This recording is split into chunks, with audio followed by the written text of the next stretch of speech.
இன்றைக்கு செய்திக்கான தலைப்பு தேறின தேவ மனுஷன் அல்லது தேறின தேவ மனுஷி. ஆதார வசனமாக 2 தீமோத்தேயு புஸ்தகம் 1ஆம் அதிகாரம் 16வது வசனங்களை நாம் வாசித்து செய்திக்குள்ள போவோம். வேத வாக்கியங்கள் எல்லாம் தேவ ஆவியினால் அருளப்பட்டிருக்கிறது.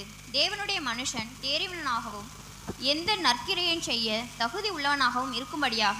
கர்த்தருக்கு ஸ்தோத்திரம். இந்த வசனத்துல அந்த ஒரு வார்த்தை போடப்பட்டிருக்கு பாருங்க. வேத வாக்கியங்கள் எல்லாம் தேவ ஆவியினால் அருளப்பட்டிருக்கிறது. தேவனுடைய மனுஷன் தேறினவனாகவும். தேவனுடைய மனுஷன் எப்படி இருக்கணுமா? தேறினவனாக இருக்கணும். அப்ப தேறின தேவனுடைய மனுஷன் என்கிற தலைப்புல இன்னைக்கு நாம் கர்த்தருடைய ஆலோசனையை, கர்த்தருடைய செய்தியை நாம் தியானிக்க கர்த்தர் நமக்கு உணர்வையும் நல்ல இருதயத்தையும் கர்த்தர் நமக்கு தருவாராக. எப்படி ஒரு மனிதன் தேறின தேவ மனிதனாய் மாறலாம், தேறின தேவ மனிதனாய் ஒரு மனிதனை மாற்றுவது எது, யார் என்பதை குறித்தும் இன்னைக்கு நாம் தியானிப்போமாக. பழைய ஏற்பாட்டிலே ஒரு வசனம் நான் படித்தேன். எஸ்ராவினுடைய புஸ்தகம் 7வது அதிகாரம் 6வது வசனத்துல அங்கே எஸ்ரா என்கிற ஒரு மனிதனை குறித்து இவ்விதமாய் சொல்லப்பட்டிருக்கிறது. வாசியுங்கள். இந்த எஸ்ரா இஸ்ரவேலின் தேவனாகிய கர்த்தர் அருளிய மோசேயின் நியாய பிரமாணத்தினாலே தேறின வேத பாரகனாய் இருந்தான். அவனுடைய தேவனாகிய கர்த்தருடைய கரம் அவன் மேல் இருந்ததினால் அவன் கேட்டவைகள் எல்லாம் ராஜா அவனுக்கு கொடுத்தான். இங்கே எஸ்ரா என்கிற ஒரு மனிதன் தேறினவனாக இருந்தான் என்று இந்த வசனத்தில் எழுதப்பட்டிருக்கிறது. எதுல தேறினவனாக இருந்தான் பாத்தீங்க அப்படின்னா, கர்த்தர் அருளிய மோசேயின் நியாய பிரமாணத்திலே தேறின வேத பாரகனாய் இருந்தான். பழைய ஏற்பாட்டு காலங்களிலே கர்த்தர் மோசேயின் மூலமாக தான் நியாய பிரமாணங்களை கொடுத்தார். சரிங்களா? அப்ப அந்த பழைய ஏற்பாட்டு காலங்களிலே வாழ்ந்த அநேக ஆயிரமான ஜனங்கள் இருந்தாங்க. இஸ்ரவேல் ஜனங்கள் லட்சக்கணக்கான மக்கள் இருந்தாங்க மோசே வழிநடத்தி வந்த கூட்டங்களிலே. அதிலே 1-2 பேர்கள் தான் இப்படி நற்சாட்சி பெற்றவர்களாக இருந்திருக்கிறார்கள். அதிலே ஒரு நபர் தான் இந்த எஸ்ரா. இந்த எஸ்ரா என்கிற தேவ மனிதன் மோசேயினுடைய நியாய பிரமாணத்திலே மிகவும் தேறினவனாக இருந்திருக்கிறான் என்பதை நாம் வாசிக்க முடிகிறது. தேறினவனாக வசனத்தின் மீது, நியாய பிரமாணத்தின் மீது. நான் இதை எப்படி எடுத்துக்கிறேன் அப்படின்னு கேட்டீங்கன்னா, அன்று மோசே எழுதின அந்த நியாய பிரமாணத்தில் எஸ்ரா தேறினவனாக இருந்தார். இன்னைக்கு நாம் எதிலே தேறினவராக இருக்கணும் அப்படின்னு கேட்டீங்கன்னா, நாம் அந்த நியாய பிரமாணம் என்பது மோசே எழுதின அந்த நியாய பிரமாணத்தில் நாம் இன்று தேறினவர்களாக இருக்க வேண்டிய அவசியம் அல்ல. நாம் எதிலே இன்னைக்கு தேறினவர்களாக இருக்கணும் அப்படின்னு கேட்டீங்கன்னா, கிறிஸ்துவின் மூலமாய் கொடுக்கப்பட்ட ஆவியின் பிரமாணம் என்று சொல்லக்கூடிய பிரமாணத்திலே நீங்களும் நானும் தேறினவர்களாக இருக்க வேண்டும். அவன்தான் தேறின ஒரு தேவனுடைய மனுஷனாய் இந்த கிருபையின் காலத்துல, புதிய ஏற்பாட்டு காலத்துல, கிபியில கிறிஸ்துவுக்கு பின்னாடி வாழக்கூடியதான இந்த சந்ததியில நீங்களும் நானும் மாற முடியும். இதை நான் இன்னைக்கு கூட பேச விரும்புகிறேன். தேறின ஒரு தேவனுடைய மனுஷன், தேறின ஒரு தேவனுடைய மனுஷி. நாம் இந்த நியாயப்பிரமாண காலத்தையும், அதாவது எஸ்ரா வாசித்த, எஸ்ரா தேறின, எஸ்ரா படித்த, எஸ்ரா மனப்பாடம் பண்ணின, எஸ்ரா தியானித்த அந்த பிரமாணத்திற்கும் நாம் இன்று படிக்க வேண்டிய பிரமாணத்திற்கும் உள்ள வித்தியாசம் அறிந்து நாம் படிக்க கற்றுக்கொள்ள வேண்டும். அதனாலதான் நீங்க பைபிள்ல பழைய ஏற்பாட்டில இருந்து வசனங்கள் படிங்க வேண்டாம்னு சொல்லல. அதனால பழைய ஏற்பாட்டில இருந்து படிக்கக்கூடிய வசனங்கள் புதிய ஏற்பாட்டில் வரும்பொழுது சில வசனங்களை இயேசு கிறிஸ்து மாற்றுகிறார். மோசே சொல்லி இருக்கிறதை நீங்கள் கேள்விப்பட்டிருக்கிறீர்கள், நான் உங்களுக்கு சொல்லி இருக்கிறேன் அப்படிங்கிற வார்த்தையை இயேசு கிறிஸ்து பயன்படுத்துகிறார். அப்ப இயேசு கிறிஸ்துவே அங்கே பிரிக்கிறார். மோசேயினுடைய நியாய பிரமாணம், நான் உங்களுக்கு சொல்லுகிற பிரமாணம் என்று பிரிக்கிறார். அதுக்காக தான் புதிய ஏற்பாட்டிலிருந்து நீங்கள் வசனங்களை கற்று தேரணும். புதிய ஏற்பாட்டிலிருந்து நிறைய வசனங்களை நீங்கள் மனப்பாடம் செய்யணும். ஒருவேளை இந்த புதிய ஏற்பாட்டு காலத்திலே, நாம் வாழுகிற இந்த காலத்தில் எஸ்ரா ஒருவேளை வாழ்ந்துகிட்டு இருந்தார் அப்படின்னு கேட்டீங்கன்னா, அவர் எந்த வசனத்தை தேர்வாரு? ஆவியின் பிரமாண வசனத்துல தான் எஸ்ரா தேர்வார். அல்லேலூயா. சரி, ரைட்டு. எஸ்ரா வாழ்ந்த காலம் பழைய ஏற்பாட்டு காலம். ஆனா நீங்களும் நானும் வாழுகிற காலம் புதிய ஏற்பாட்டு காலம், கிறிஸ்துவின் காலம். ஆகவே நீங்களும் நானும் மனப்பாடம் செய்து நாம் தேர வேண்டிய வசனங்கள்.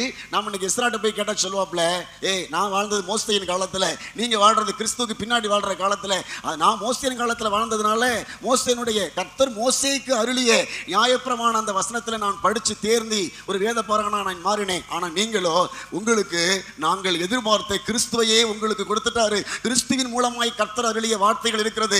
அவைகளை நீங்கள் படித்து தேறினால் நீங்கள் கர்த்தருக்குரிய, கர்த்தருக்கேற்ற தேவனுடைய மனுஷனாய் இந்த காலகட்டங்களிலே கிறிஸ்துவுக்கு ஏற்ற வசனம். அதுதான் நம்ம படிச்சிருக்கோம். நம்ம ஏற்கனவே ஒரு வசனம் படிச்சோம், பேசும்பொழுது சொன்னோமே, கிறிஸ்துவின் வசனம் உங்களுக்குள் பரிபூரணமாய் வாசமாய் இருப்பதாக. அதான் எழுதுறாங்க. அங்கே மோசேயின் வசனம் பரிபூரணமாய் வாசமாய் இருப்பதாக, இங்கே கிறிஸ்துவின் வசனம் பரிபூரணமாய் வாசமாய் இருப்பதாக. கிறிஸ்துவின் வசனங்கள் வரும்பொழுதுதான் மத்திய 5ஆம் அதிகாரத்தில் உள்ள வசனங்கள். ஆவியிலே எளிமையுள்ளவர்கள் பாக்கியவான்கள், அவர்கள் பரலோக ராஜ்யம்.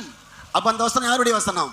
அது கிறிஸ்துவின் வசனம். அது கர்த்தர் மோசேக்கு அருளிய வசனம் அல்ல, கர்த்தர் கிறிஸ்துவுக்கு அருளிய வசனங்கள். இப்படி நீங்கள் கிறிஸ்துவனுடைய வசனங்களை வேறு பிரித்து அவைகளை நம்முடைய இருதயத்திலே இந்நாட்களிலே கொஞ்சம் கொஞ்சமாய் உள்ளே பதிவேற்ற நாம் பழகினோம் என்று சொன்னால், நாட்கள் செல்ல செல்ல, அதாவது எஸ்ரா எடுத்த உடனேயே தேறின மனுஷனை மாறி இருப்பான்னு நினைக்கிறீங்களா நீங்க? இல்ல, படிக்க படிக்க மோசேயினுடைய பிரமாண வசனங்களை, நியாய பிரமாணங்களை கொஞ்சம் கொஞ்சமாய் படிக்க படிக்க படிக்க படிக்க படிக்க தான் அவன் தேறின ஒரு மனிதனாய் மாறி இருப்பான். தேறின என்பதனுடைய அர்த்தம் என்ன அப்படின்னு கேட்டீங்கன்னா, வெற்றியாளன் அர்த்தம். ஜெயம் கொள்ளுகிறவன், ஜெயம் எடுக்கிறவன், தோல்வியை பார்க்க கூடாதவன், அவன் தான் தேறினவன். தேறின ஒரு மனிதன் தன் வாழ்க்கையிலே வெற்றி மேல் வெற்றியை அடைந்து கொண்டே இருப்பான். நீங்க அதே வார்த்தையில அவன் தேறின வேத பாரகனாய் இருந்ததனுடைய அந்த ஒரு நன்மை கீழே பார்த்தீங்க அப்படின்னு கேட்டீங்கன்னா, அவன் தேறின வேத பாரகனாய் இருந்தான். அவனுடைய தேவனாகிய கர்த்தருடைய கரம் அவன் மேல் இருந்தது. அப்போ ஒரு மனிதன் தேறின வேத பாரகனாய் மாறிட்டான் அப்படின்னா கர்த்தருடைய கரம் அந்த மனிதன் மேல். இன்னைக்கு நான் ஏன் இந்த டாபிக் எடுத்து பேசுறேன் அப்படின்னு கேட்டீங்கன்னா, நீங்களும் நானும் தேறின மனுஷியா மாறிட்டீங்க அப்படின்னு கேட்டீங்கன்னா, நம்முடைய தேவனாகிய கர்த்தருடைய கரம் நம்ம மேல இருக்கும். கர்த்தருடைய கரம் நம்ம மேல் இருப்பது நமக்கு எத்தனை ஆசீர்வாதம்! கர்த்தருடைய கரம் நம்ம மேல் இருப்பது நமக்கு எத்தனை பாதுகாப்பு! கர்த்தருடைய கரம் நம்ம மேல் இருப்பது எத்தனை நமக்கு நன்மை! கொஞ்சம் யோசித்து பாருங்க. அதற்காக தான் ஒவ்வொரு பிள்ளையும் தேறினவர்களாக மாற முயற்சி செய்ய வேண்டும். அப்ப நான் இன்னைக்கு தேறணும் அப்படின்னா நாம் செய்ய வேண்டியது என்ன? ஒன்றே ஒன்று, கவனிங்கள். வேத வாக்கியங்கள் எல்லாம் தேவ ஆவியினால் அருளப்பட்டிருக்கிறது. வேத வாக்கியங்கள் தான், கர்த்தருடைய வசனங்கள் தான் நம்மை தேறினவனாக மாற்றும். வேற எந்த வழியுமே இல்லை. இங்க நம்ம ஜோசியம் பார்க்க முடியாது, உங்க மேல கையை வச்சு ஜோம் பண்ணி அப்படியே உங்களை ஆவியில நிரப்பி உங்களை தள்ளிவிட முடியாது கீழே. அதெல்லாம் உங்களை தேறினவர்களாக நிறுத்தாது. இங்க ஒரு பெரிய தீர்க்கதரிசி, வரம் பெற்ற தீர்க்கதரிசியை கொண்டு வந்து நிறுத்தி அவர் என் மேல கையை வச்சு ஜோம் பண்ணாரு, அன்னையிலிருந்து நான் அப்படியே தேறிட்டேன் அப்படிலாம் சொல்ல முடியாது. ஒரு நாளிலே நடக்கிற ஒரு மந்திர வித்தைகள் எல்லாம் இல்லை ஒரு மனிதன் தேறின மனுஷனாய் தேறின மனுஷியாய் மாறுவது. இதை நீங்கள் தயவு கூர்ந்து புரிந்து கொள்ளுங்கள். ஒரு நாளிலே வித்தை அல்ல. இங்க மை வச்சு மாந்திரம் வைத்து எல்லாம் ஒரு மனுஷனை தேறினவனாக வெற்றியாளனாக கிறிஸ்துவுக்குள்ளே மாற்றி நிறுத்த முடியாது. அப்படியெல்லாம் நாம் எதிர்பார்த்து ஏமாந்து போன ஆண்டுகள் பல உண்டு. இந்த பாஸ் எனக்கு ஜோம் பண்ணார்னா நான் என்னுடைய வாழ்க்கை அப்படியே மாறிடும் அப்படின்னு நினைச்ச எத்தனையோ பேர் பின்னாட்களிலே விழுந்து போனதை நம்ம பார்த்திருக்கிறோம். நாம் விழுந்து போகாமல் நம்முடைய வாழ்வு வெற்றி வாழ்வாக, ஜெய வாழ்வாக, ஆரோக்கியமான வாழ்வாக இருக்கணும் அப்படின்னு கேட்டீங்கன்னா ஒரு காரியத்தை செய்ய நாம் தீர்மானிக்க வேண்டும். நான் கர்த்தருடைய வசனங்களை அனுதினமும் படித்து படித்து படித்து அதை ஆராய்ச்சி பண்ணி அதை சிந்தித்து அதை என்னுடைய இருதயத்தில் ஏற்றி ஏற்றி வரும் பட்சத்தில் நான் வெற்றியாளனாய் மாறிவிடுவேன். எதையும் ஜெயிக்கும் மனம் எனக்கு வந்துடும். எதையும் கடந்து போகும் சிந்தை எனக்கு வந்துடும். எந்த சூழ்நிலையும் என்னை ஒடுக்காது. தோற்று போவேன் என்கிற எண்ணம் எனக்குள்ளே வராது. ஒருவேளை நான் தடுமாறி கீழே விழுந்தால் கூட எழும்பி ஓடக்கூடிய ஒரு தன்னம்பிக்கை எனக்கு கிடைத்துவிடும். குறிப்பா நீங்க பார்த்தீங்கன்னா கர்த்தருடைய கரம் ஒரு மனிதனோடு இருக்கு அப்படின்னு கேட்டீங்கன்னா அந்த மனிதன் தோல்வியிலும் துவண்டு போக மாட்டான். உதாரணத்திற்கு நீங்க பார்க்க முடியும், தாவீது என்கிற ஒரு பக்தரை நாம் பார்க்கிறோம். தாவீது ஒரு கட்டத்தில் தாவீதுக்கு மிகப்பெரிய ஒரு தோல்வி, மிகப்பெரிய ஒரு இழப்பு, மிகப்பெரிய ஒரு எப்படி சொல்றது கஷ்டம், அது சொல்ல முடியாத அளவிற்கான ஒரு நெருக்கடி தாவீதுக்கு வருகிறது. அவரால் மீள முடியாத ஒரு நிலை. நம்மளா இருந்தால் அந்த கட்டத்தில் முடிச்சுக்கலாம் நம்முடைய வாழ்க்கையை அப்படின்னு நினைப்போம். ஆனால் தாவீதை குறித்து வேதத்தில் எழுதப்பட்டிருக்கிறது, தாவீது தன்னை தன் தேவனாகிய கர்த்தருக்குள் திடப்படுத்தி கொண்டான். தேறின ஒரு மனிதன் என்ன அப்படின்னு கேட்டீங்கன்னா தன்னுடைய வாழ்க்கையில போராட்டங்கள், தன்னுடைய வாழ்க்கையில சில சமயங்களில் கடக்க முடியாத சில எல்லை, தாண்ட முடியாத சில சூழ்நிலைகள் வரும் பொழுது அந்த தேறின மனிதன் தன்னை கர்த்தருக்குள்ள வச்சு பார்த்து அவன் அதை கடந்து போக முயற்சி பண்ணுவான். இந்த இடத்துல தாவீதை ஆறுதல் படுத்த யாருமே வரவில்லை என்று எழுதியிருக்கிறது. எதுக்காக நான் சொல்றேன்னு புரிஞ்சுக்கோங்க. ஒரு பிரச்சனை நமக்கு வரும் பொழுது நாம் நம்மை கர்த்தருக்குள்ளே திடப்படுத்த பழகணும். நம்மை நாமே கர்த்தருக்குள்ளே திடப்படுத்த பழகணும். சில சமயங்களில் நமக்கு ஆறுதல் சொல்ல ஆள் இல்லாமல் போய்விடலாம். சில சமயங்களில் நமக்கு சப்போர்ட்டிவா நிற்க தட்டி கொடுக்க நமக்கு ஆள் இல்லாமல் போய்விடலாம். இருக்கணும். சபை என்று சொன்னாலே ஒருத்தர் என்ன செய்யணும்? விசாரிப்பதும் நம்ம எல்லாரும் ஒருமனப்பட்டவர்களாக இருக்க வேண்டும் என்பதே. ஏன்னா அதையும் கூட புதிய ஏற்பாட்டு காலத்தில் கிறிஸ்துவனுடைய காலங்கள் எழுதுறாங்க, நீங்கள் ஒருமனப்பாட்டில் தேறினவர்களாக இருக்கும்படிங்கிற வார்த்தையை எழுதுறாங்க. நாம் எல்லாரும் ஒன்று சேர்ந்து ஒருவர் விசாரித்து ஒருவருக்கு உதவி செய்து ஒருத்தட்ட இல்லாத இருக்கிறப்ப இருக்கிறவங்க கொடுத்து நாம் வாழ பழகணும். அதுதான் கிறிஸ்துவுக்குள்ளே தேறின ஒரு வாழ்வு. தாவீது தன்னை கர்த்தருக்குள்ள திடப்படுத்திக் கொண்டார் என்று சொன்னால் எப்படி தன்னை திடப்படுத்திக் கொள்ள முடியும்? கர்த்தருடைய வசனங்கள், நியாயப்பிரமாண வசனங்கள், கர்த்தர் தமக்கு முன்னாடி இருந்த ஆபிரகாம் காலம் தொட்டு தேவன் தம்முடைய ஜனங்களை எப்படி வழிநடத்தி வந்தார், அல்லது தன்னை எப்படி ஆரம்ப நாட்களில் வழிநடத்தி வந்தார், தன்னுடைய தகப்பனை எப்படி வழிநடத்தி வந்தார் என்கிறதான அந்த வசனங்கள், அந்த சாட்சிகள், சரித்திர பின்னணிகளை நினைத்து பார்க்கும் பொழுது கர்த்தர் இந்த சூழ்நிலையில் இருந்து என்னை மீண்டு வெளியிலே கொண்டு வந்து விடுவார் என்ற நம்பிக்கை அவருக்குள்ள என்ன செய்கிறது?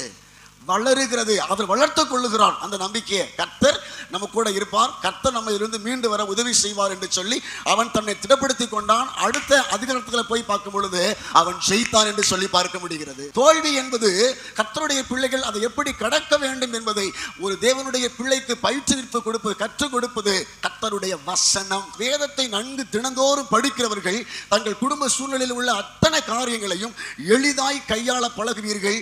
உங்கள் மனதை புதிதாக கிறிஸ்துவின் பிரமாணம். அது புரிஞ்சுக்கோங்க.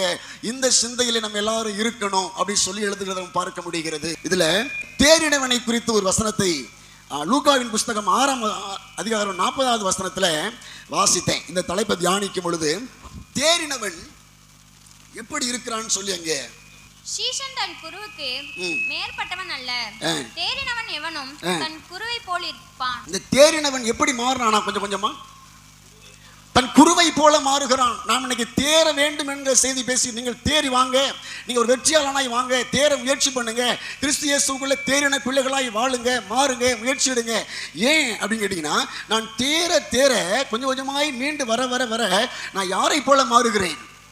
குருவை போல மாறுகிறேன் என்று எழுதுகிறார்கள். ஆனால் சீசன் தன் குருவுக்கு மேற்பட்டவன் அல்ல. இப்போ நம்ம என்னதான் நம்ம பிரயாசப்பட்டாலும், என்னதான் நம்ம ஊழியம் செஞ்சாலும் இயேசு கிறிஸ்துவுக்கு மேலே போக முடியாது. சீசன் குருவுக்கு மேற்பட்டவன் அல்ல. ஆனால் தேறினவன் எவனும் எப்படி மாறுறான்னா குருவை போல மாறுகிறான். உங்களுக்கும் எனக்கும் யார் குரு? இயேசு கிறிஸ்து உங்களுக்கும் எனக்கும் குரு. இப்ப தேறின பிள்ளைகளுடைய வாழ்வு இயேசு கிறிஸ்துவுடைய வாழ்வுக்கு ஒப்பாய் மாறும் என்று இந்த வசனம் சொல்லுகிறது. அது எத்தனை பெரிய ஒரு ஆசீர்வாதம் சொல்லுங்க. நீங்களும் நானும் இன்னைக்கு எடுக்கிற செய்தியின்படி கர்த்தருடைய வசனங்களை நாம் கொஞ்சம் கொஞ்சமாய் படிக்க ஆரம்பிக்கிறோம் அல்லவா? கர்த்தருடைய சத்தியத்தை கொஞ்சம் கொஞ்சமாய் இருதயத்துக்குள்ள பதிய பண்ணுகிறோம் அல்லவா? இதனுடைய முடிவு என்னவாய் மாறப்போகுது கேட்டீங்கன்னா, நாம கொஞ்சம் கொஞ்சமா யாரை போலவே மாறிக்கொண்டிருக்கிறோம். எத்தனை பேருக்கு நான் சொல்லுவது கருத்து தெளிவா புரிகிறது? எதற்கு பாஸ்டர் நீங்க எங்களை இப்படி நடத்துறீங்க? எதுக்கு பாஸ்டர் எங்களை வசனம் படிக்க வைக்கிறீங்க? எதுக்கு பாஸ்டர் எங்களை திட்டுறீங்க? எதுக்கு பிள்ளைகளை இவ்வளவு தூரம் நீங்க அழுத்தம் கொடுக்குறீங்க? சாப்பாடு கொடுக்க வேண்டாங்கிற அளவு கூட சொல்லி எங்க பிள்ளைகளை வசனம் படிக்க வைக்க நீங்க சொல்றதுக்கான காரணம் என்னன்னு கேட்டீங்கன்னா, உங்க பிள்ளைகளுடைய எதிர்காலத்தை மாற்றுவதற்காக இப்பவே ஒரு முயற்சி எடுத்து. நான் போன வாரமே பேசுறேன். ஒரு தலைமுறை விட்டுட்டோம், ஒரு தலைமுறை விழுந்துட்டோம். என்னுடைய ஆரம்ப நாட்கள்லாம் இது போன்ற உபதேசங்கள், போதனைகள் எனக்கு அழுத்தமாய் நூல் பிடிச்சது மாதிரி கொடுக்கப்படாததினாலே விழுந்து விழுந்து எழுந்து சாட்சியை கெடுத்து எத்தனையோ துன்மார்க்கமான காரியங்களை செய்த நாட்கள் உண்டு. நான் மாத்திரமல்ல, பலரை கண்ணா பார்த்து இருக்கிறோம். இப்போ உட்கார்ந்து யோசிக்கிறோம். நமக்கு ஒன்று நல்லா புரிஞ்சிருச்சு. ஒரு மனிதனை நல்வழிப்படுத்த, ஒரு மனிதனை தூய்மையாளனாய் மாற்ற, ஒரு மனிதனை இந்த உலகத்துல பாவ உலகத்துல வெற்றியாளனாய் வாழ வைக்க எந்த மத கடவுளுக்கும் வாய்ப்பு இல்லை, வேற எந்த தெய்வத்தினாலும் முடியாது. ஆனா ஒருத்தரால மட்டும்தான் முடியும். ஏன்னா அவர் வந்த நான் பாவிகளை ரட்சிக்கவே கிறிஸ்து இயேசு உலகத்தில் வந்தார். பாவம் இல்லாத ஒரு வாழ வைக்க வந்தவர் இயேசு. அந்த கிறிஸ்துவுக்குள்ளே இருந்து கொண்டும் ஏன் கிறிஸ்தவர்கள் இப்படி வாழ்ந்துகிட்டு இருக்கிறாங்க அப்படின்னு நாம் யோசிக்கதான் அதற்கு ஏதுவான இந்த உபதேசங்களை, அதுக்கு ஏதுவான பக்குவத்தை கர்த்தர் நமக்கு கொடுத்து கொண்டே வருகிறார். நாம் விழுந்து போகாமல் வாழ்வதற்கு ஏதுவான வாய்ப்பு இயேசு கிறிஸ்துவால மட்டும்தாங்க முடியும். ஒரு மனிதனை உத்தமனாய் நிறுத்தக்கூடிய வாழ்வு இயேசு கிறிஸ்துவால நம்மை கண்ணியை முக்கவனாய் நிறுத்துவதற்கு ஒருத்தரால் தான் முடியும். ஒரே ஒரு வேதத்தால் தான் முடியும். அந்த ஒருத்தர் இயேசு. அந்த ஒரே ஒரு வேதம் இந்த பரிசுத்த வேதாகமம். ஆனால் இவைகளை கையிலே வைத்துக் கொண்டு, ஆனால் அந்த இயேசுவை நாம் பின்பற்றி கொண்டு நம்முடைய வாழ்க்கையிலே தேறின ஒரு வாழ்க்கை வாழாமல், ஜெயமுள்ள வாழ்க்கை வாழாமல் நாம் தோற்று போய் கொண்டே இருக்கிறோமே. அதற்கான காரணங்களை நாம் கண்டுபிடித்தால் நாம் தோற்று போக மாட்டோம். கொஞ்சமா முயற்சி எடுப்போம், படிப்படியா முயற்சி எடுப்போங்க. ஒரே நாள்ல 18 படி ஏற முடியாது, ஒரே நாள்ல 25 படி ஏற முடியாது. ஒவ்வொரு படியா என்ன செய்வோம்? ஒவ்வொரு படியாய் ஏறுவோம். கொஞ்சம் கொஞ்சமாய் வசனங்களை இருதயங்களை பதிவேற்றுவோம். கொஞ்சம் கொஞ்சமாய் சரித்திர நோக்கங்களை புரிந்து கொள்ளுவோம். இயேசு ஏன் வந்தார்? நான் சொன்னேன், நீங்க புதிய ஏற்பாட்டில் படிக்கும் பொழுது இயேசுவை ரவுண்ட் அப் பண்ணி ஒவ்வொன்றா படிக்கணும். இயேசு ஏன் வந்தார் இருக்கு, இயேசு வருவதற்கு முன்பு நியாயப்பிரமாணங்கள் எதற்கு கொடுக்கப்பட்டதுன்னு இருக்கு, இயேசு எப்படி ஃபாலோ பண்ணணும்னு இருக்கு. இப்படி நிறைய விஷயங்கள் இயேசுவை ரவுண்ட் அப் பண்ணியே புதிய ஏற்பாட்டில் உள்ள ஒவ்வொரு வசனங்களையும் நீங்க படிக்க படிக்க படிக்க நான் சொல்லுவேன், நீங்கள் தேறின வேத பார பாரகனாய் மாறுவீர்கள். இன்னும் கூட சொன்னா, காலத்தை பார்த்தால் போதகராய் இருக்க வேண்டிய நீங்கள் என்று எழுதுகிறார்களே, அப்ப நீங்களும் நானும் ஒரு நல்ல பைபிள் டீச்சராய், ஒரு வேதாகமத்தை மற்றவர்களுக்கு கற்பிக்கக்கூடிய, பயிற்று கொடுக்கக்கூடிய ஒரு வேத பண்டிதர்களாய் நாம் மாறலாம். நீங்கள் அடுத்த தலைமுறைக்கு, ஏன் அடுத்த இனி வரக்கூடிய அநேக ஊழியர்களுக்கு கூட நீங்கள் கவுன்சிலிங் கொடுக்கக்கூடிய அளவிலே நீங்கள் உங்களை உருமாற்றிக் கொள்ளக்கூடிய நாட்கள் வரும் அப்படிங்கிற நம்பிக்கை எனக்கு இருக்கிறது. ஏன்னா நீங்க வசனங்களை அந்த அளவுக்கு மனதில் பதிவேற்றுக் கொண்டு இருக்கிறீர்கள். அந்த வசனம் உங்களுடைய வாழ்க்கையில மிகப்பெரிய திருப்பு முனையை கொண்டு வரும். நான் இங்க உள்ள வந்துட்டு போறேன்.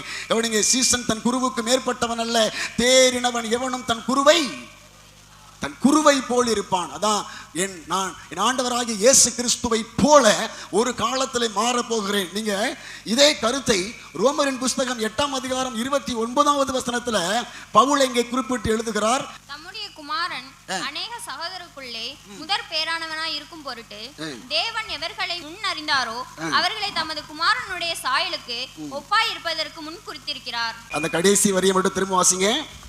அவர்களை தமது குமாரனுடைய சாயலுக்கு ஒப்பாயிருப்பதற்கு. புரிஞ்சிருச்சு அந்த விஷயம்?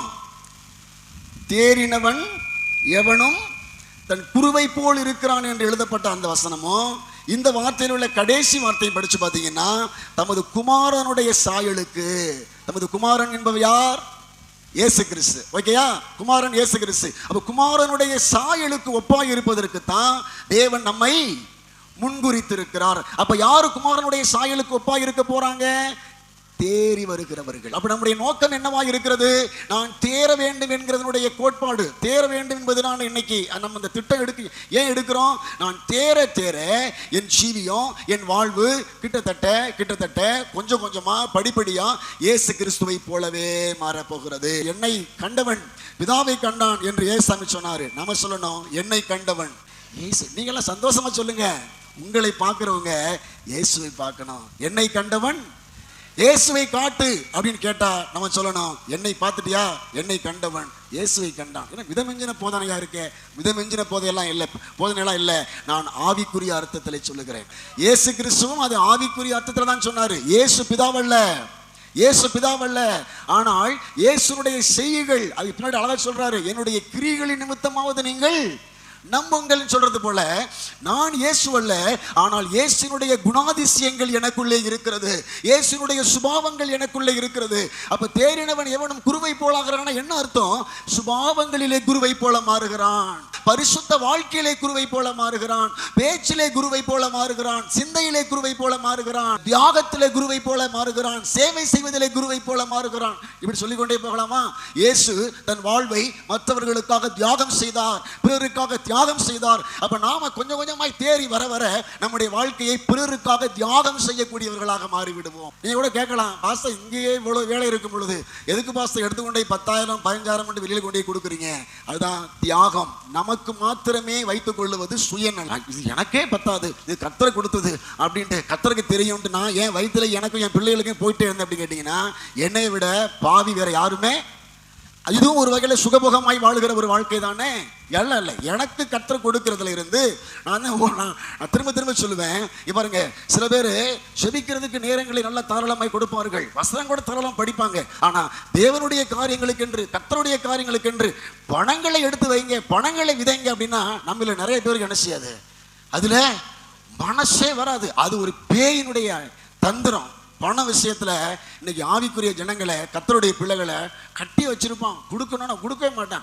ஆஸ்பத்திரிக்கு போய் பிள்ளைகளுக்காக ஜெபம் பண்ணோம்னா யோசிக்காம என்ன பண்ணுவோம்? பணங்களை 500 1000 2000 5000. ஆனா கர்த்தருடைய காரியங்களுக்கு என்று ஒரு 500 1000 2000 எடுத்து வைக்கணும் அப்படின்னு கேட்டீங்கன்னா நமக்கு மனசே வர மாட்டுது. என்ன காரணம்? அது என்ன காரணம்? யாரு காரணம்? பிசாசு காரணம், பேய் தான் காரணம். தேவனுடைய காரியங்களுக்கு மட்டும் பாஸ்ட் நம்மளை ஒரு மாதிரியா மூல செலவு பண்றாரா அப்படி மூல செலவு பண்ணி, நான் இங்க என்ன என் மனைவி கழுத்தில் வாங்கி செயின் வாங்கி போட்டு வச்சிருக்கேன், இல்லை மற்றாலும் மோதிரம் போட்டு தெரியுறேனா, இல்லை மற்ற ஊழியக்காரங்க மாதிரி கழுத்தில் செயின் போட்டு தெரியுறேனா, இல்லை என் மகளுக்கு நான் வாங்கி நகையை போட்டு பண்ண போறேனா, இல்லை என் பசங்களுக்கு பெரிய லெவலில் பண்ண போறேனா? நோக்கத்தை புரிந்து கொள்ளுங்கள். ஆமென்.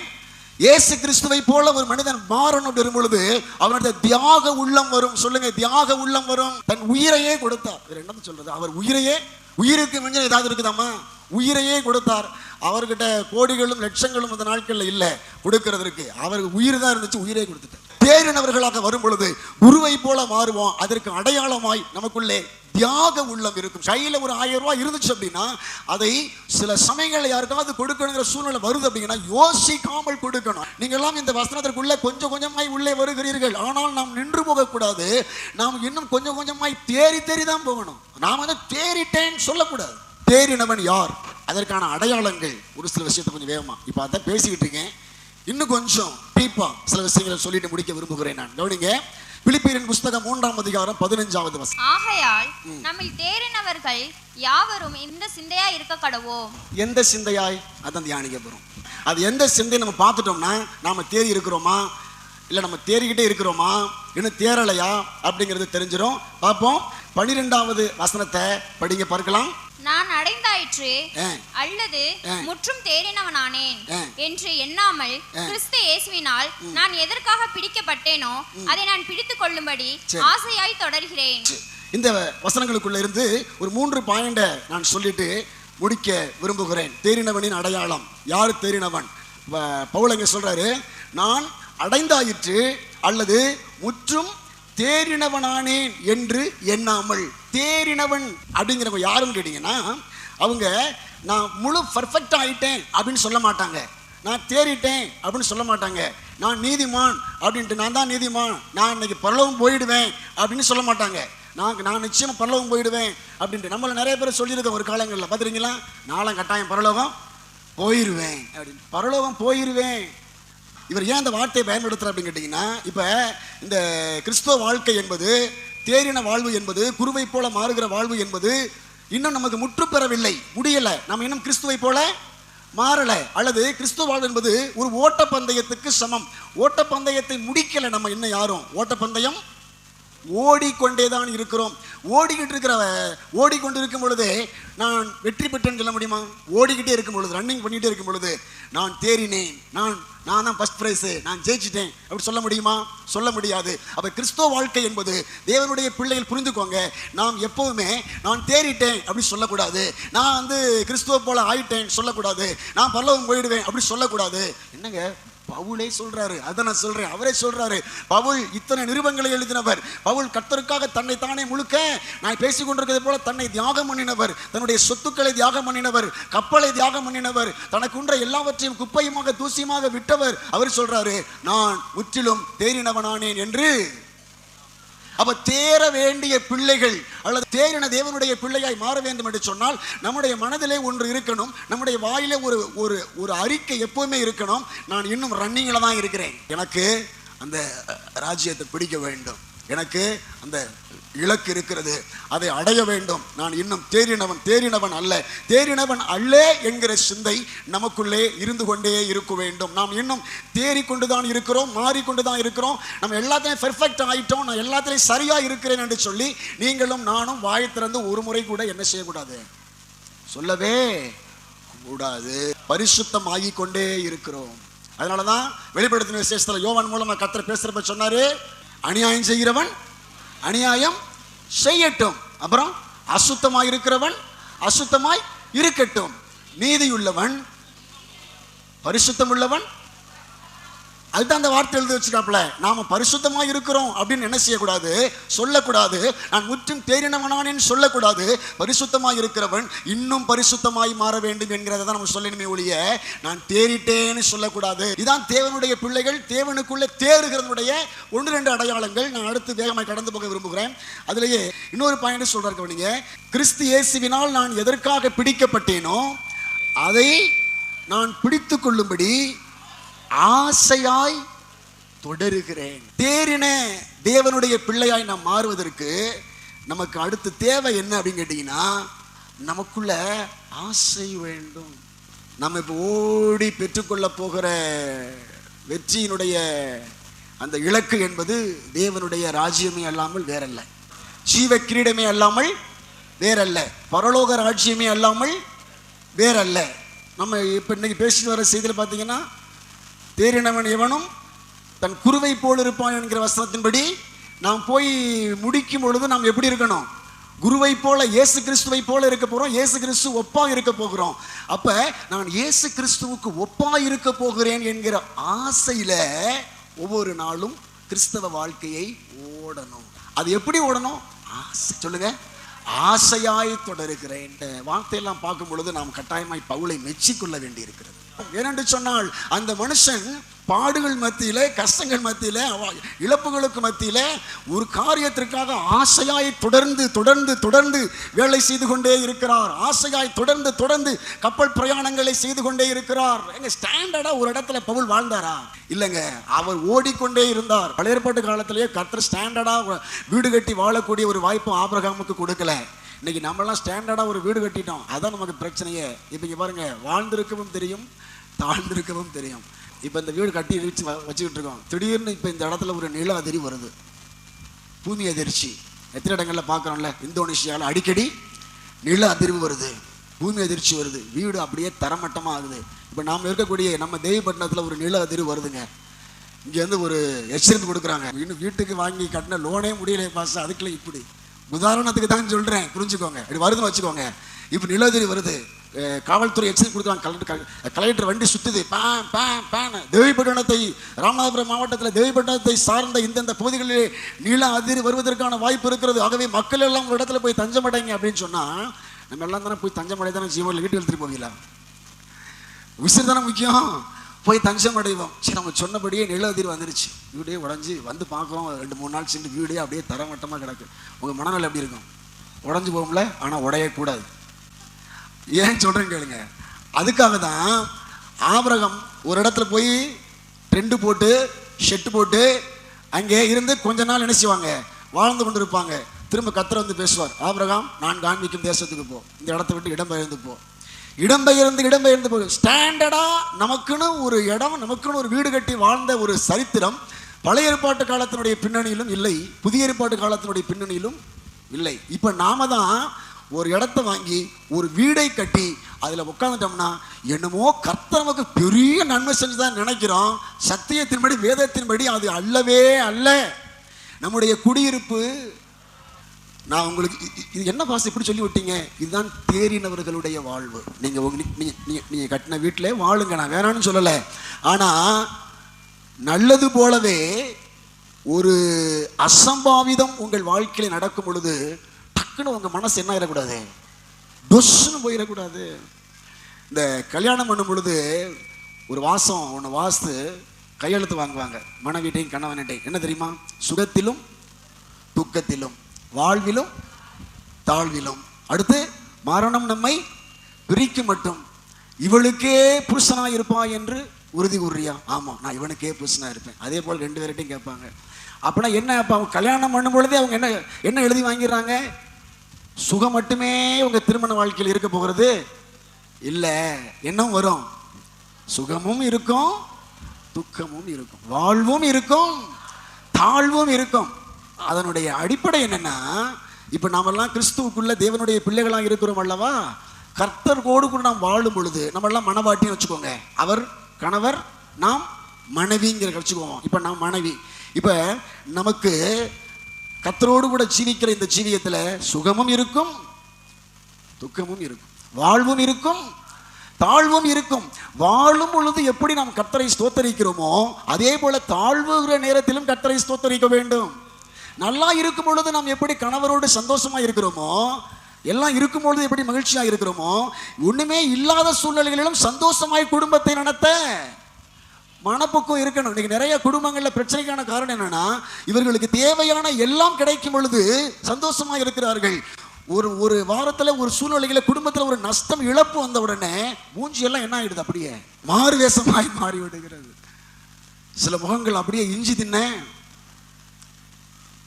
குரங்கு போல சிலருடைய முகங்கள் மாறி விடுகிறது.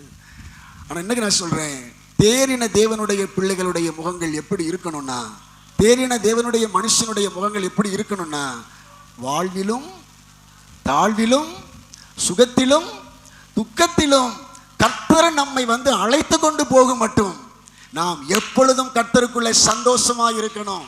அதே மகிழ்ச்சி, அதே ஆராதனை, அதே துதி, அதே ஜெபம், அதே அர்ப்பணிப்பு, அதே தியாகம் நாம் கர்த்தரோடு கூட இருந்து கொடுத்து கொண்டே இருக்கணும். இது தேறின ஒரு தேவனுடைய பிள்ளை. நாம் இதுவரைக்கும் அப்படி செய்யல, இன்னைக்கு ஸ்டார்ட் பண்ணுவோம். அல்லேலூயா. எல்லாவற்றிலேயும் ஸ்தோத்திரம் செய்ய பழகுவோம். மூன்றாவது ஒரு பயனை நான் சொல்றேன். 13ஆம் வசனத்தில் இருக்கு, பின்னானவைகளை மறந்து முன்னானவைகளை நாடி. அது கீழே உள்ள வசனம் சேர்த்து நீங்க ஆட் பண்ணிக்கலாம், 3க்கும் சேர்த்தே வருது. பரம அழைப்பின் பந்தய பொருளுக்காக இலக்கை நோக்கி தொடருகிறேன். இதை இந்த பின்னானவைகளை மறந்து முன்னானவைகளை நாடுகிற ஒரு வாழ்வு தேறின மனுஷனுடைய வாழ்வு நான் சொல்ல விரும்புகிறேன். பின்னானவைகளை முதல்ல நம்ம மறக்க பழகணும். பவுல் பின்னானவைகளை மறக்கிறார். பின்னானவைகள் என்றால் என்ன அப்படின்னு கேட்டீங்கன்னா, பின்னானவைகள் முந்தின பாவங்களாக இருக்கலாம், பழைய தோல்விகளாக அல்லது பலவீனங்களாக இருக்கலாம். முன்னமே பவுல் தோற்றிருக்கலாம், சில சமயங்களில் பவுலுக்கு பலவீனங்கள் கூட இருந்திருக்கலாம். அப்ப இவைகளை மறக்கிறார். அடுத்து முந்தைய வெற்றிகளாய் கூட இருக்கலாம். இந்த முந்தைய வெற்றிகள் எதுக்கு நான் இதில் ஆட் பண்றேன்னா, சில சமயங்களில் முந்தைய வெற்றிகள் நமக்கு பெருமையாய் மாறி போகலாம். அப்ப நாம் இதற்கு முன்னாடி நடந்த சில வெற்றிகளை கூட நம்ம என்ன செய்யணும், மறந்து ஓட ஆரம்பிக்க வேண்டும். ஒரு தேறின தேவனுடைய பிள்ளை நம்முடைய வாழ்க்கையிலே இதுக்கு முன்னாடி நடந்த சில தோல்விகள் இருக்கலாம், சில பாவங்கள் இருக்கலாம், அவைகளை மறந்து ஓடுகிற பிள்ளைகள் தான் தேறின தேவனுடைய பிள்ளைகளாக மாற முடியும். ஏன்னா சாத்தானுடைய ஒரு பெரிய பிளான் என்ன தெரியுமா, நாம் செய்த தவறுகளையே திரும்ப திரும்ப குத்தி காட்டுவதுதான் யாருடைய வேலை, பிசாசனுடைய வேலை. நீங்க இப்போ சொல்றேன், நீங்க இன்னைக்கு ஒரு செய்தி கேட்டு ஜோமண்டு ஒப்பு கொடுத்துட்டு போறீங்க, நாளைக்கு திங்கக்கிழமையே நீங்க ஏதோ ஒரு செல்லுல ஒரு மொபைலில் ஒரு படத்தையோ இல்லை ஏதோ ஒரு சின்ன ஒரு ஒரு சண்டையோ யாரு கூட போட்டுருங்களேன், அதுக்கப்புறம் ஜெபிக்க மனசு வராது, உங்களுக்கு பயில் பிடிக்க மனசு வராது. ஏன்னா அந்த பிழையை, அந்த குற்றத்தை நீங்கள் ஏற்கனவே செஞ்ச அந்த தவறை உங்களுக்கு நினைப்பூட்டி உங்களை நீங்க மறுபடியும் ஆண்டவரை பிடிச்சிடக்கூடாது, நீங்க மறுபடியும் பைபிளை கையில் எடுத்துடக்கூடாது, நீங்க மறுபடியும் கிறிஸ்துவை நோக்கி உட்கார்ந்துடக்கூடாதுன்னு சொல்லி உங்களை இழுக்கிற வேலை யாரு பார்த்துட்டே இருப்பா? சாத்தான் அந்த வேலை தான் பார்த்துக்கிட்டே இருப்பான். அவன் நோக்கம் எல்லாம் நம்முடைய பிழைகளை, அவருடைய குற்றங்களை நமக்கு திரும்ப திரும்ப குத்தி காட்டுவது, குத்தி காட்டி நல்வழிப்படுத்துவதல்ல. நம்மளை அப்படியே என்ன ஆகிட்டே இருப்பான், அப்படியே மனதை சோர்வாக்கி கொண்டே இருப்பான். கர்த்தரும் பிழைகளை உணர பண்ணுகிறவர் தான், ஆவியானவரும் பிழையை உணர பண்ணுகிறவர் தான். அவர் நம்முடைய பிழையை உணர்த்துவனுடைய நோக்கம் அதிலிருந்து நம்ம மீண்டு வெளியில வருவதற்காக. ஆனா சாத்தான் நம்முடைய பாவத்தை திரும்ப சுட்டி காட்டுவதனுடைய நோக்கம் நம்மளை குழியில போட்டு அமுக்குவதற்காக. அதனாலதான் இங்க அப்போஸ்தலன் பவுல் சொல்லுகிறார், பின்னானவைகளை மறந்து. இன்னைக்கு நான் சொல்றேன், நீங்க தொடர்ந்து முன்னேறி வருவதற்கு, கிறிஸ்து இயேசுவுக்குள் தேறின பிள்ளைகளாய் மாறுவதற்கு இன்னைக்கு ஒரு தீர்மானம் எடுங்கள். நேற்று இரவு வரைக்கும் உங்கள் வாழ்க்கையில் நடந்த எந்த சம்பவங்களாக இருக்கலாம், தோல்விகள் இருக்கலாம், பலவீனங்கள் இருக்கலாம், பாவ காரியங்கள் இருக்கலாம், கர்த்தர் இன்னைக்கு சொல்றாங்க உங்களுக்கு, பின்னானவைகளை மறந்துரு, விடு, முன்னேறி வா. அல்லேலூயா. போன மாசத்தில் நடந்த விஷயமா இருக்கலாம், போன வாரத்தில் நடந்ததா இருக்கலாம். நீங்க எத்தனை நீங்க பல ஆண்டுகளாய் நான் சபை ஐக்கியத்துக்குள்ள இல்லைங்க, நான் பல வருடங்களாய் கர்த்தருடைய வேதத்தில் நான் முக்கியத்துவம் கொடுக்கலங்க, பல ஆண்டுகளான வேதத்தை நான் படிக்கவே இல்லைங்க, கர்த்தருக்கு எனக்கு உறவே இல்லைங்க, நான் நினைச்சு எனக்கு ஒரு மாதிரி இருந்துகிட்டே இருக்கேன். நான் திரும்ப மறுபடியும் வர முடியுமா, சர்ச்சில் முன்னாடி நிற்க முடியுமா, பாட்டு பாட முடியுமா, ஒரு ஜெபம் நடத்த முடியுமா, ஒரு ஊழியத்தை செய்ய முடியுமா, முன்னாடி நிற்க முடியுமா, எனக்கு முடியல. கர்த்தர் இன்னைக்கு சொல்றாரு, பின்னானவைகளை மறந்து தேறின தேவனுடைய மனுஷனாய் எழும்பு, தேறின தேவனுடைய மனுஷியா எழும்பு, பின்னானவைகளை விடு, நடந்ததை விடு, வா, வெளியிலே வா. கர்த்தர் உன்னை அவருடைய சாயலுக்கு ஒப்பாய் மாற்ற உன்னை அழைக்கிறார். இது முன்னாடி நம்முடைய வாழ்க்கையில மாம்சத்துல கிடைச்ச வெற்றியா இருக்கலாம், எல்லாத்தையும் தூக்கி எறிங்க, பின்னானவைகளை மறந்து முன்னானவைகளை நாடி போவோம். முன்னானவைகளை என்று சொன்னால் என்ன, அதை சொல்லி முடிக்கிறேன். முன்னானவைகள் என்பது எதை நாடி போக வேண்டும் என்று சொன்னால், கிறிஸ்துவின் சாயல் எனக்கு கிடைக்க போகிறது, அது எனக்கு முன்னாடி இருக்கிற ஒன்று, எனக்கு கிறிஸ்துவின் சாயல் உண்டாக போகிறது, அதனால முன்னாடி நான் அதை நாடி ஆசையாய் ஓடிக்கொண்டே இருக்கிறேன். எனக்கு முன்னாடி ஒன்று இருக்கு, என்னப்பா எனக்கு முன்னாடி இருக்குது, கிறிஸ்துவின் சாயல் எனக்கு தரிப்பிக்கப்பட போகிறது. நம்ம எந்த வியாதியஸ்தர்களையும் தப்பா சொல்ல முடியாது, இருந்தாலும் ஒரு உதாரணத்துக்காக சொல்லுகிறேன். கிட்டத்தட்ட நான் ஒரு தொழு நோயாளி, ஒரு குஷ்டரோகம் பிடித்தவன்னு வச்சுக்கோங்களேன். ஏன்னா அவங்க பக்கத்தில் யாரும் என்ன செய்ய மாட்டாங்க, போக மாட்டாங்க. நான் கிட்டத்தட்ட மன ரீதியாய், உள்ள ரீதியாய், வாழ்க்கையின் ரீதியாய் அப்படிப்பட்ட மோசமான பாவி. என்னை விட ஒரு பாவின்னு வேற யாரையும் சொல்ல முடியாதுங்க, அப்படிப்பட்ட ஒரு பாவி. ஆனா என்னையும் குமாரனுடைய சாயலுக்கு ஒப்பாய் ஒருத்தர் மாற்ற போகிறாரே, அந்த ஆசையோடு எனக்கு முன்ன அதுதான் இருக்கு, அதை நோக்கி நான் ஓடுகிறேன். தகுதியே இல்லாத நான், தகுதியே தரங்கெட்ட நான். சொல்லுங்க, தரங்கெட்ட நான். நம்முடைய தவறுகள், உங்களுடைய பிழைகள் எல்லாருக்கும் முன்னாடி படம் போட்டு காட்டினா எப்படி இருக்கும்? இப்ப கொஞ்சம் கற்பனை பண்ணி பாருங்க.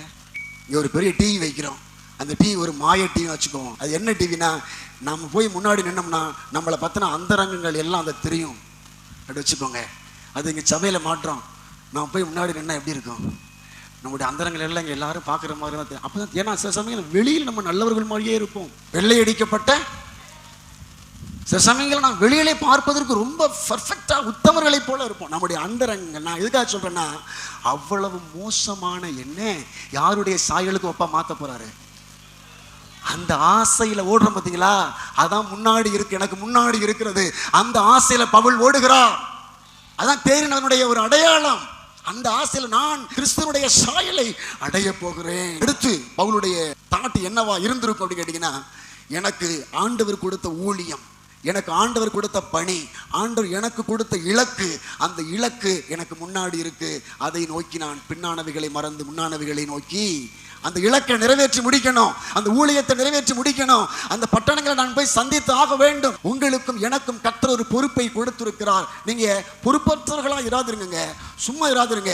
ஏதோ ஒன்று கர்த்தருக்காக செய்ய வேண்டும் என்று தீர்மானம் எடுங்கள். ஃபாதர் ஒரு பாட்டு பாடிருப்பாங்க தெரியுமா? ஏதாவது ஏதாவது ஏதாவது செய்ய வேண்டும் ஒவ்வொரு நாளும் என் இயேசு ராஜாவுக்கு. நம்ம எல்லாருமே ஒரு தீர்மானம் எடுங்க. ஏதோ ஒன்று நான் என் ஆண்டவராக இயேசு கிறிஸ்துவுக்காக செய்ய வேண்டும் என்கிற ஒரு இலக்கை வச்சுக்கிட்டீங்கன்னா, அந்த இலக்கை நிறைவேற்றி முடிக்க வேண்டும் என்கிற எண்ணத்தில் நீங்க ஓட ஆரம்பிச்சீங்கன்னா, நீங்கள் தேறின தேவனுடைய பிள்ளைகளாய் மாறுவீர்கள். இலக்கு இல்லாமல் வாழக்கூடாது. ஒரு இலக்கை எடுத்துக்கொள்ள, கர்த்தருக்காக நான் என்ன செய்ய போறேன், கர்த்தருக்காக என்ன செய்ய போறேன், ஆண்டவருக்காக என்ன பண்ண போறேன். ஏன்னா நீங்க உழைக்கும் பொழுது கூட நீங்க அதை நினைச்சுதான் உழைக்கணும். படிக்கிற பிள்ளைகள் அதை நினைச்சுதான் படிக்கணும். நான் படிச்சு என்ன பண்ண போறேன், படிச்சு கர்த்தருக்கு என்ன பண்ண போறேன். நாளைக்கு என்னுடைய படிப்பை கர்த்தருக்காக எதாவது பயன்படுத்த முடியுமா? நான் உழைக்கிறேன், என்னுடைய உழைப்புல இருந்து நான் கர்த்தருக்கு என்ன பண்ண போகிறேன். கர்த்தருக்காக ஒரு இலக்கு வச்சு நீங்க உழைக்கும் பொழுது உங்கள் உழைப்பே ஒரு மகிமையாக இருக்கும். வேலை செய்கிற அந்த ஸ்தலங்கள் மகிமையாய் உங்களுக்கு மாறி போகும். தடைகள் உங்களுக்கு விலகி போகும். ஏன்னா கர்த்தர் இதை பார்க்கிறாரு. மனுஷன் முகத்தை பார்க்கிறான், கர்த்தரோ இருதயத்தை பார்க்கிறான். என் மகன் இன்னைக்கு காலை வேலைக்கு போகும் பொழுது தீர்மானத்தோட போறான். ஓ, நான் இந்த வாரத்துல கரெக்டா வேலைக்கு போயிட்டேன், நான் கர்த்தர் எனக்கு வேலையை கொடுத்தா இந்த பணத்தை கர்த்தருடைய காரியங்களுக்காக இவ்வளவு எடுத்து கொடுக்கணும்னு தீர்மானம் பண்ணி போறான். என் பிள்ளை கர்த்தருடைய கரம் இருக்குமா இருக்காதா?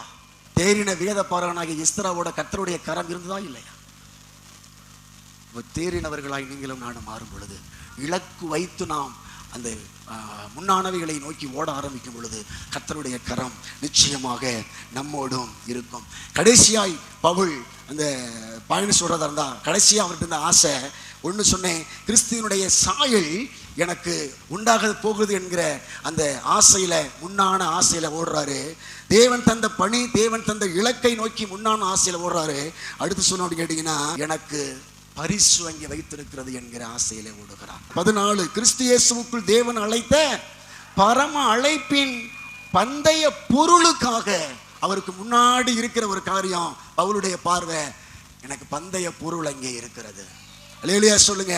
பந்தய பொருள் அது முன்னாடி அவர் கண்ணுக்கு முன்னாடி இருக்கிறத பார்த்துட்டு ஓடுறாரு. ஒரு ஓட்டப்பந்தயம் ஓடக்கூடிய ஒரு 4, 5, 8 பேர் ஓட்டப்பந்தயம் ஓடுறானா, முன்னாடி அவனுக்கு அங்கே ஒரு பரிசு பொருள் காத்திருக்குன்னு தெரிஞ்சா அதை நோக்கிய ஒரு பயணம், அதை நோக்கிய ஒரு ஓட்டம் இருப்பது போல அப்போஸ்தலனாகிய பவுலுக்கு பந்தய பொருள் முன்னாடி இருக்குது. அதை வச்சுதான் ஓடுறாரு. நான் தான் இன்னைக்கு கர்த்தர் நமக்கு இந்த வார்த்தைகள் மூலமா, கர்த்தர் இன்னைக்கு நமக்கு இந்த காரியத்தின் மூலமா கர்த்தர் கற்றுக் கொடுக்கிறதான ஒரு பெரிய பாடம் அதுதான். நீ தேறின தேவனுடைய பிள்ளையாய் எழும்பு, தேறின தேவனுடைய மனுஷியாய் எழும்பு. நான் மறுபடியும் சொல்லி முடிக்கிறேன். கிறிஸ்துவுக்குள்ளான ஒரு வாழ்வு என்பது ஒரு ஓட்டப்பந்தயம். சொல்லுங்க, என்னது? எபிரேயர் 12ஆம் அதிகாரம் 1வது வசனமா? ஆகையால் மேகம் போன்ற இத்தனை திரளான சாட்சிகள் நம்மை சூழ்ந்து கொண்டிருக்க, பாரமான யாவற்றையும் நம்மை சுற்றி நெருங்கி நிற்கிற பாவத்தையும் தள்ளிவிட்டு விசுவாசத்தை துவங்குகிறவரும் முடிக்கிறவருமாய் இருக்கிற இயேசுவை நோக்கி நமக்கு நியமித்திருக்கிற ஓட்டத்தில் பொறுமையோட ஓட கடவோம். நம்முடைய வாழ்வு என்பது ஒரு ஓட்டப்பந்தயம். கிறிஸ்தவ வாழ்வு என்பது என்னது? ஓட்டப்பந்தயம். ஓட்டப்பந்தயம் ஓடுற நாம, நமக்கு பின்னாடி யாரு ஒடியாரா, அவங்க எவ்வளவு தூரம் ஒடியாராங்க அப்படின்னு பார்த்துட்டு ஓடுனீங்கன்னா நீங்க ஜெயிக்க முடியுமா? சொல்ல புரிஞ்சிச்சா? ஓடப்பந்தயம் ஓடுற நீ பின்னாடி திரும்பி பார்த்துக்கிட்டு வந்துட்டானான்னு பார்த்துட்டு ஓடனா உன்னால ஓட முடியுமா? அதுதான் அவர் சொல்றாரு, பின்னானவைகளை அல்லேலூயா, இலக்கு ஒன்றுதான், எனக்கு அங்கே பரிசு காத்திருக்கிறது, எனக்கு அங்கே தேவனுடைய சாயல் அங்கே எனக்கு கொடுக்கப்பட போகிறது. அதை நோக்கி ஓடும். பின்னானவைகளை மறந்து முன்னானவைகளை. நாமும் கடந்ததை மறப்போம். கர்த்தர் நம்மோடு இருப்பார். நாம் கிறிஸ்துவுக்குள் தேறினவர்களாக மாறுவோம். ஆண்டவர் நமக்கு அனுகூலமாயிருப்பார். கர்த்தருடைய வசனம் நமக்கு அனுகூலமாயிருக்கும். தோல்விகளை ஜெயமாய் மாற்றணும் கர்த்தர் நமக்கு போதுமானவராக இருக்கிறார். அல்லேலூயா.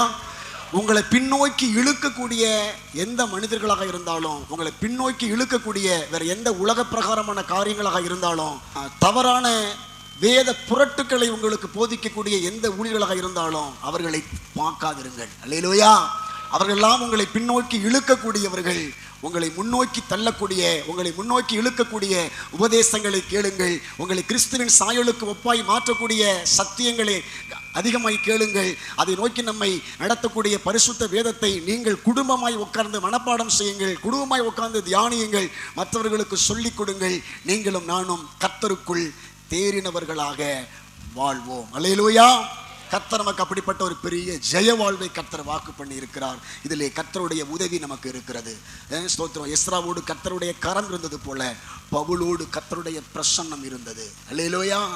பவுல் மேல் ஒருத்தனும் கை போட முடியவில்லை. பவுலை கொல்றதுக்கு பயங்கரமா திட்டம் போடுறாங்க.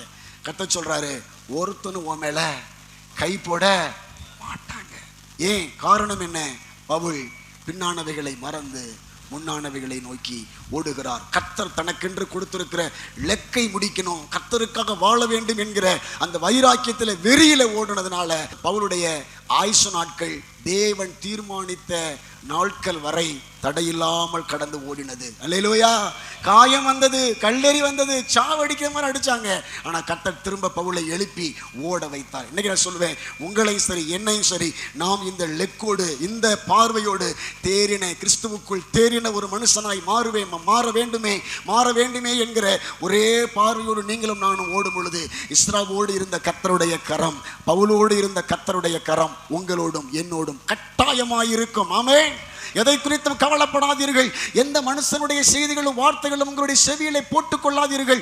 கர்த்தரை மாத்திரம் பிடியுங்கள். கர்த்தருடைய சத்தியத்தை மாத்திரம் பிடியுங்கள். பின்னானவைகளை தூக்கி எறியுங்கள். முன்னானவைகளை நோக்கி ஓடுவோம். கர்த்தர் நல்லவர். நாம் எழும்பி நின்று கர்த்தரை ஆர்ப்பரித்து ஆராதித்து கர்த்தருடைய மகிமையை பெற்றுக்கொண்டு கடந்து போவோமாக. அல்லேலூயா. கர்த்தர் கரம் என் மேலங்க, கடுகளவு பயம் இல்லைங்க. கர்த்தர் கரம் என் மேலங்க, கடுகளவு பயம் இல்லைங்க. ஏந்திடுவா, என்ன தாங்கிடுவா, எதிரி வந்தா எத்திடுவா, ஏந்திடுவா, என்ன தாங்கிடுவா, எதிரி வந்தா எத்திடுவா. சொல்லுங்க. கர்த்தர் கரம் என் மேலங்க, கடுகளவு பயம் இல்லைங்க. சொல்லுங்க. இன்று முதல் ஒப்பு கொடுங்க. கர்த்தருடைய கரம் என்று உங்கள் மேல் அமருகிறது. கர்த்தருடைய கரம் என்று உங்கள் மேல் அமருவதற்கான வாசலை திறந்து கொடுங்கள். இதோ வாசற்படியிலே நின்று தட்டுகிறேன். ஒருவன் கதவை திறந்தால் நான் அவனுக்குள்ளே பிரவேசிக்கிறேன் என்று சொன்ன கர்த்தர், இன்னைக்கு கேட்கப்பட்ட இந்த தேவ செய்தியின்படி நான் என்னை கர்த்தருக்குள், கிறிஸ்துவுக்குள் தேறின ஒரு வாழ்க்கை வாழ்வதற்காக நான் என்னை ஒப்புக் கொடுக்கிறேன். இன்று முதல் பின்னானவைகளை மறந்து முன்னானவைகளை நாடி ஓட நான் என்னை ஒப்புக் கொடுக்கிறேன். இந்த உலகம் எனக்கு பின்னாடி, சிலுவை எனக்கு முன்னாடி. இந்த உலகம் எனக்கு பின்னாடி, சிலுவை எனக்கு முன்னாடி. பரலோகம் எனக்கு முன்னாடி. கர்த்தருடைய திட்டம் எனக்கு முன்னாடி. கர்த்தருடைய காரியம் எனக்கு முன்னாடி. தேவனுடைய சாயல் எனக்கு முன்னாடி. கிறிஸ்துவின் சாயல் எனக்கு முன்னாடி. பரிசுத்த வாழ்வு எனக்கு முன்னாடி. அதை நோக்கி பயணிப்பேன்.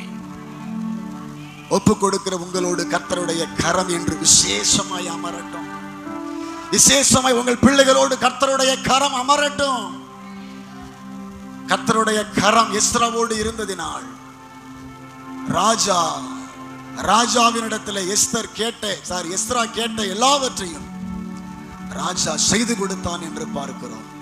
கர்த்தருடைய கரம் மாத்திரம் உங்களோடு இருந்துச்சுன்னா அநேக காரியங்கள் உங்களுக்கு நன்மையாக மாறும். கர்த்தருடைய கரம் மாத்திரம் உங்கள் மேல இருந்துச்சுன்னா அநேக புதிய வாசல்கள் உங்களுக்கு திறக்கும்.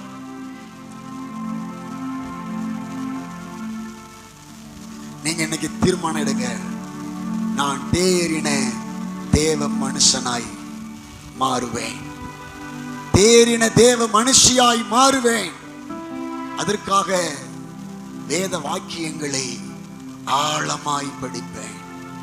கர்த்தர் அருளின மோசேயின் நியாய பிரமாணங்களை எஸ்ரா படித்து மனனம் செய்து அவன் தேறின வேத பாரகனாய் மாறினது போல நான் கர்த்தர் கிறிஸ்துவுக்கு அருளின வேத பிரமாணங்களை படித்து அவைகளிலே தேறினவனாக நான் மாறுவேன்.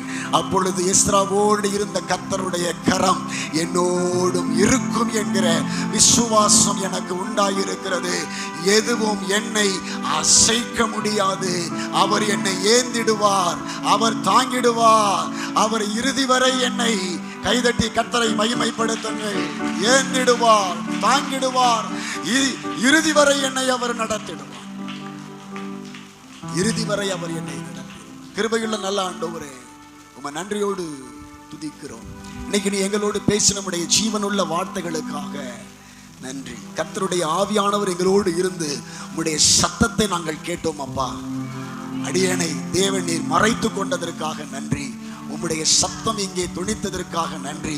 என் ஜனங்கள் மாத்திரமல்ல, நானும் இந்த தேவ ஆலோசனை மூலமாய் உயிர்ப்பிக்கப்பட்டிருக்கிறேன் ஆண்டவரே. என்னையும் உமக்கு ஒப்பு கொடுக்கிறேன் அப்பா. இன்று நாங்கள் தியானித்த இந்த செய்தியின்படி நானும் தேறின தேவ மனிதனாய் மாறட்டும், என் ஜனங்களும் தேறின தேவ பிள்ளைகளாய் மாறட்டும். கரத்தில் ஒப்பு கொடுத்து ஜெபிக்கிறோம். ஒவ்வொருவரும் இந்த வாரம் முழுவதிலும் கர்த்தரால் காக்கப்பட்டிருப்பார்களாக, கர்த்தரால் நடத்தப்பட்டிருப்பார்களாக. இவங்க இந்த வாரத்துல நிறைய காரியங்கள்ல சேஞ்சிங்க அவங்க ஏற்படுத்தட்டும், திட்டமிடட்டும், வார்த்தைகளை கூர்மையாய் கவனிக்கட்டும்.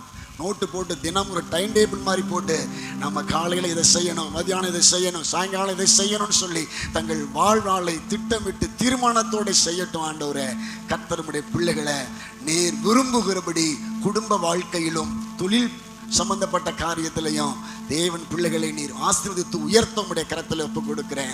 ரட்சிக்கப்படாத சிலர் ரட்சிக்கப்பட உடைய கரத்தில் ஒப்புக் கொடுக்கிறேன். ரட்சிக்கப்படாத கணவர், ரட்சிக்கப்படாத பிள்ளைகள், ரட்சிக்கப்படாத பேரன் பேத்திகள் ரட்சிக்கப்பட ஆண்டவருடைய கரத்தில் ஒப்புக் கொடுத்து நான் ஜெபிக்கிறேன். கர்த்தர் கூட இருந்து நடத்துங்க. அந்த அடையாளத்தை நாங்கள் காண கர்த்தர் உதவி செய்யுங்க. எங்க வாழ்நாளும் உடைய கரத்தில் ஒப்புக் கொடுக்கிறோம். இயேசுவின் நாமத்தில் ஜெபிக்கிறோம். ஜெபங்களும் எங்கள் நல்ல பிதாவே.